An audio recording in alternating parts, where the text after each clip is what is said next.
Hello everyone. Today we will continue with our chapter The Thief's Story by Ruskin Bond, Class 10 CBSE. Anil was asleep. A beam of moonlight stepped over the balcony and fell on the bed. Anil जो है वो सो रहा है और moonlight जो है वो balcony से होते हुए बेड पर आ रही है। उसकी एक किरण I sat up on the floor and considering the situation. मैं फ्लोर पर बैठा और सिचुएशन को कंसिडर करने लगा यानी एनालाइज करने लगा। If I took the money I could catch the 10:30 express to Lucknow. अगर मैं पैसे भी ले लेता हूँ जो उसके मैट्रेस के नीचे थे, वो बंडल ले लेता हूँ, तो मैं 10:30 बजे की ट्रेन पकड़ सकता हूँ। Slipping out of the blanket I crept up to the bed. अब बेड ब्लैंकेट से बाहर निकल के ये बेड से उठा। Anil was sleeping peacefully. Anil जो है वो शांति से सो रहा था। His face was clear and unlined. Even I had more marks on my face, though mine were mostly scars. उसके चेहरे पे बिल्कुल भी लाइंस नहीं थी, ठीक है। वो बहुत ही शांति से सो रहा था। मेरे मुंह पे ज्यादा मार्क्स हैं, बट मेरे जो मार्क्स हैं बेसिकली वो क्या है, स्कार्स हैं। तो यहाँ पर अब ये पूरा इस चीज को डिस्क्राइब कर रहा है कि किस तरीके से सिचुएशन वहाँ की है और ये आगे कैसे बढ़ रहा है।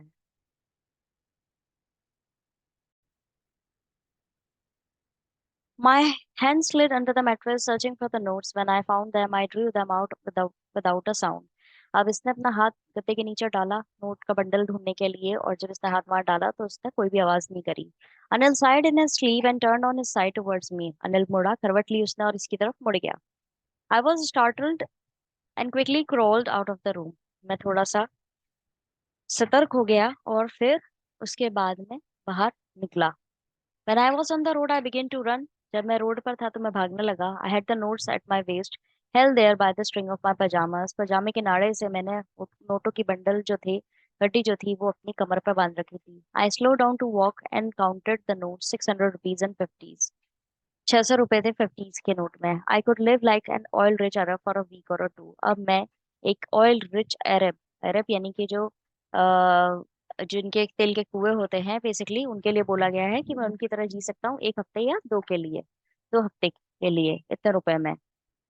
When I reached the station, I did not stop at the ticket office. I had never bought a ticket in my life, but dashed straight to the platform. मैं जब स्टेशन पहुंचा तो मैं टिकट ऑफिस के लिए पैर नहीं रुका, क्योंकि मैंने अपनी जिंदगी में कभी टिकट नहीं खरीदे। अब ये पेशे से चोर, तो ये क्यों खरीदेगा टिकट, ठीक है। ये स्ट्रेट प्लेटफॉर्म पर गया। The Lucknow express was just moving out. Lucknow express निकल ही रही थी। The train had still to pick up speed and I should have been able to jump into one of the carriages, but I hesitated for some reason I can't explain, and I lost the chance to get away. Train कुछ रफ्तार पकड़ी थी, ज्यादा रफ्तार नहीं थी। ये आराम से किसी भी कैरेज में चढ़ सकता था, लेकिन इसको झिझक हुई कुछ रीजन के कारण जो ये एक्सप्लेन नहीं कर सकता, और इसने अपना चांस खो दिया। When the train had gone, I found myself standing alone on the deserted platform. जब ट्रेन चली गई तो मैं अकेला वहां पे खड़ा हुआ था और प्लेटफॉर्म पे कोई नहीं था। सुनसान था प्लेटफॉर्म, डिजर्टेड के लिए ये यूज किया गया है। I had no idea where to spend the night. मुझे कोई आइडिया नहीं था कि मैं रात कहाँ बिताऊंगा। I had no friends, believing that friends were more trouble than help.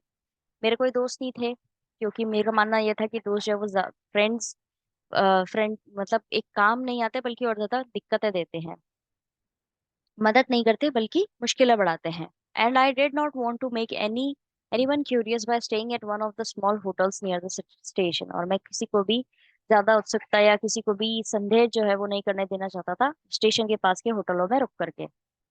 The only person I knew really was the man I had robbed. इकलौता व्यक्ति जिसको मैं अच्छे से जानता था, वो व्यक्ति वह था जिसको मैंने अभी लूटा है। Leaving the station I walk slowly through the बाजार। स्टेशन से निकलते समय मैं धीरे धीरे बाजार की तरफ बढ़ा। In my short career as a thief, I had made a study of men's faces when they had lost their goods. मेरे छोटे से करियर के अंदर चोर के तौर पे जो मेरा करियर रहा है, उसके तौर पर मैंने स्टडी करी है लोगों के चेहरे पढ़ने की, जब उनके अमूल्य या वैल्यूएबल आइटम्स जो है वो उनसे खो जाते हैं। The greedy man showed fear, the rich man showed anger, the poor man showed acceptance. जो लालची आदमी होगा उसे डर लगेगा, जो अमीर आदमी होगा उसे गुस्सा आएगा, जो गरीब आदमी होगा वो इस चीज को एक्सेप्ट कर लेता है। But I knew that Anil's face when he discovered the theft would show only a touch of sadness. लेकिन मुझे पता था कि जब अनिल को ये चीज पता पड़ेगी तो उसके चोरी पर, जब उसको पता पड़ेगा कि चोरी हो गई है, वो भी किसने चुराया है, तो उसके चेहरे पर सिर्फ दुख का भाव आएगा। Not for the loss of money, but for the loss of trust. पैसे चोरी हुए इसके लिए नहीं, बल्कि ट्रस्ट की चोरी हुई है। पैसे चोरी हुए इसके लिए नहीं, बल्कि ट्रस्ट की चोरी हुई है। Not for the loss of money but for the loss of trust. पैसे चोरी हुए इसके लिए नहीं, बल्कि ट्रस्ट जो टूटा उसके लिए।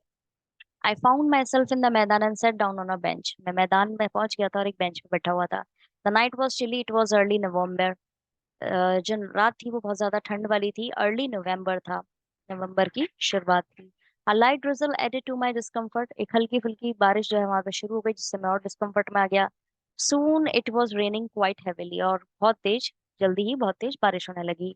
My shirt and pajamas stuck to my skin and a cold wind blew the rain across my face। मेरा शर्ट और पजामा जो है गीले हो चुके थे और मेरी स्किन से चिपक चुके थे, और वहां ठंडी हवा चल रही थी मेरे फेस पे। I went back to the bazaar and sat down in the shelter of the clock tower. मैं बाजार गया वापस और वहां पर मैंने शरण ली क्लॉक टावर में। The clock showed midnight. रात के 12 बज रहे थे। I felt for the notes. मैंने नोट्स देखे कि हैं अभी भी। They were damp from the rain. और वो बारिश की वजह से भीग गए थे। डैम यानी भीग गए थे। अनिल्स मनी। अनिल के पैसे। In the morning he would probably have given me 2 or 3 rupees to go to the cinema, but now I had it all. Morning में मुझे वो हो सकता है 2 से 3 रुपए दे देता सिनेमा जाने के लिए, लेकिन अब मेरे पास सारे हैं। I couldn't cook his meals, run to the bazaar और learn to write whole sentences anymore. ना मैं उसके लिए काम कर सकता था, ना मैं बाजार जा सकता था, और ना ही मैं पढ़ना लिखना सीख सकता था। I had forgotten about them in the excitement of the theft. मैंने ये सारी चीजें भूल ही गया था इन सारी चीजों के बारे में चोरी करने के एक्साइटमेंट में। Whole sentences I knew could one day bring me more than a few hundred rupees. पूरे पूरे सेंटेंसेस अगर मैं लिखना सीख जाता तो उसमें मेरे को कई 100 रुपए देखने कमाने की क्षमता आ जाती। It was a simple matter to steal and sometimes just as simple to be caught. बहुत ही सिंपल मैटर था चोरी करना, और इतना ही सिंपल था पकड़े जाना। But to be really a big man, a clever and respected man was something else. लेकिन एक बड़ा आदमी बनना, एक चालाक और रिस्पेक्टेड आदमी बनना कुछ अलग बात होती। I should go back to Anil, I told myself, if only to learn to read and write. मुझे अनिल के पास वापस जाना चाहिए, मैंने अपने आप को समझाया, अगर मुझे पढ़ना लिखना सीखना है तो। I hurried back to the room and feeling very nervous, for it is much easier to steal something than to return it undetected। मैं जल्दी जल्दी रूम की तरफ जा रहा था और बहुत नर्वस फील कर रहा था, क्योंकि चोरी करना आसान है लेकिन उसका पैसा वापस लौटाना, वो भी ये अनडिटेक्टेड, यानी कि वो पहचान में ना आए, उसे पकड़ में ना आए कि मैंने ये पैसे चुराए थे वापस रिटर्न किए, ये चीज पकड़ में नहीं आए, वो और भी ज्यादा मुश्किल है। I open the door quietly then stood in the doorway in clouded moonlight. मैंने दरवाजा खोला और फिर दरवाजे पे खड़ा रहा, और अब बारिश बंद हो चुकी थी और वहां पे मूनलाइट थी और बादल थे। Anil was still asleep, वो अभी भी सो रहा था। I crept to the head of the bed and my hand came up with the notes। I felt his breath on my hand। I remained still for a minute, then my hand found the edge of the mattress and slipped under it with the notes। मैं उसके bed के पास में आया, उसका जो bed का जहाँ पे उसका सिराना था, मैंने अपना हाथ अंदर डाला। उसकी सांसें चल रही थी और वो मेरे को अपने हाथों पर फील हो रही थी, क्योंकि ये पीछे की तरफ डाल रहा था इसको। फिर वहां पे वो खड़ा रहा 1 मिनट के लिए, फिर उसको कोना मिल गया गद्दे का, और उसमें इसने नोट डाल दिए। I woke late next morning to find the tunnel had already made the tea. मैं सुबह दूसरी सुबह लेट उठा और मैंने देख लिया था कि अनिल ने चाय बना ली है। Stretch out his hand towards me, उसने अपना हाथ मेरी तरफ बढ़ाया। There was a 50 rupee note between his fingers. उसकी उंगलियों के बीच में एक 50 रुपए का नोट था। माई हार्ट सैंक, मेरा दिल बैठ गया। I thought I had been discovered, मुझे लगा कि उसे पता पड़ गया है। I made some money yesterday, he explain, now you will be paid regularly. मैंने कुछ पैसे कमाए हैं कल। वो अब ये अनिल उसको बोल रहा है कि मैंने कल कुछ पैसे कमाए हैं और अब तुम्हें रेगुलर पेमेंट मिलेगी। My spirits rose, but when I took the note I saw it was still wet from the night's rain. मेरी जो इच्छाएं थी, मेरा जो मूड था वो बहुत ज्यादा अच्छा हो गया, लेकिन मैंने जैसे ही नोट लिया तो मुझे समझ आ गया कि वो अभी भी गीला था कल रात की बारिश से। Today we'll start writing sentences, he said. और वो लिख, और फिर अनिल बोलता है कि आज हम वाक्य लिखना सीखेंगे। He knew but neither his lips nor his eyes showed anything. उस मुझे लगा, अब इसको लग रहा है कि उसको पता पड़ गया है, लेकिन ना तो उसके होठों ने कुछ कहा, ना उसकी आंखों में कुछ कहा। I smiled at Anil in my most appealing way and then the smile came by itself without any effort. और मैंने वही अपीलिंग वे में उसकी तरफ स्माइल करा, और फिर उसने भी वैसे ही बिना किसी एफर्ट के स्माइल करा। So this was the chapter by Ruskin bond. I hope you liked it and understood it nicely। So here are some glossary. Flattery, modestly, grunting, appealing, and unlined. Flattery means insincere praise. Modestly means without boasting in a humble way. Grunting, making low guttural sound. Appealing, attractive. Unlined, here showing no sign of worry or anxiety. Have a nice day ahead.